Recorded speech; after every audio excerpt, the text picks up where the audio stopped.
Alors j'ai toujours maintenu dans ma propre pratique, à l'instar évidemment de la plupart des physiciens théoriciens, que l'imagination joue toujours un rôle absolument primordial et fondamental dans l'élaboration des images, des modèles et des représentations que l'on se fait dans l'univers.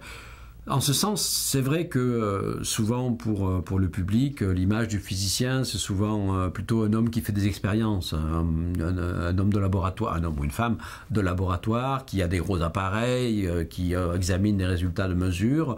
Et là, on peut se dire, où est la part d'imagination ? Alors on peut se dire d'abord la part de l'imagination, elle est déjà dans la conception d'instruments très sophistiqués, ce qui est déjà pas si mal. Les chercheurs et ingénieurs qui conçoivent des instruments extrêmement sophistiqués, il y a une part d'imagination extrêmement importante. Mais c'est pas ça mon propos. Mon propos, c'est vraiment le théoricien, à la limite celui qui ne met jamais les doigts dans une quelconque manip expérimentale, ce qui est d'ailleurs, par exemple, mon cas. Où est-ce qu'on va chercher nos idées ? On peut, dans beaucoup de cas, aller chercher nos idées d'après des données expérimentales, où on va essayer de les interpréter en fonction de modèles. Mais encore mieux, les vrais théoriciens, les théoriciens purs, n'ont pas besoin des données expérimentales. Ils se posent des questions, tout simplement. Des questions de base. Qu'est-ce que c'est l'espace ? Qu'est-ce que c'est le temps? Qu'est-ce que c'est la gravitation? Qu'est-ce que c'est la lumière? Qu'est-ce que c'est l'énergie? Qu'est-ce que c'est le vide? Combien y a-t-il de forces fondamentales dans l'univers? Ces questions, l'homme se les est posées depuis toujours. Enfin, une certaine catégorie d'hommes, dans l'Antiquité, on les appelait les philosophes. Ces questions-là, on les trouve chez Aristote, chez Platon, chez les grands penseurs de l'Antiquité. On les trouve chez les grands penseurs médiévaux. On les trouve chez les grands penseurs de la Renaissance, les Kepler, les Newton.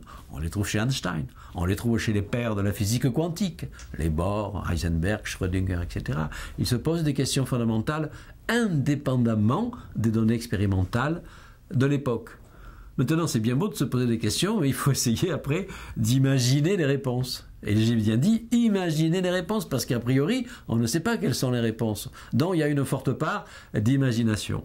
Et cette imagination, elle vient d'où? De notre imaginaire. On a tous un imaginaire. Et on a un imaginaire en commun parce qu'en nous, dans notre cosmos intérieur, on a des images primordiales, des archétypes, si vous voulez, de ce que peut être l'énergie, de ce que peut être l'organisation du monde, de ce que peut être le vide, de ce que peut être le début de l'univers, de ce que peut être l'origine, de ce que peut être la fin, etc.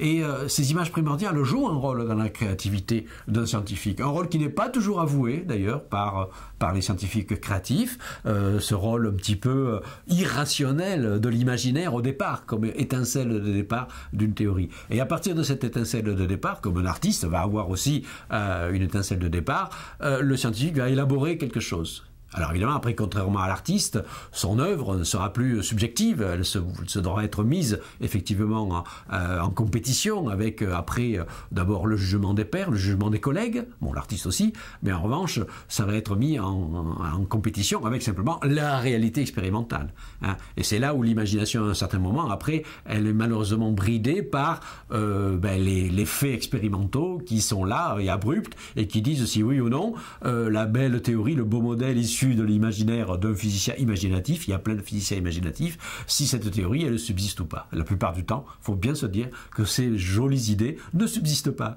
Donc l'imaginaire est une formidable machine à produire des idées, et parmi toutes ces milliers d'idées, de temps en temps, il y en a une ou deux qui ont la chance extraordinaire de surnager pendant quelques décennies. On appelle ça une théorie scientifique.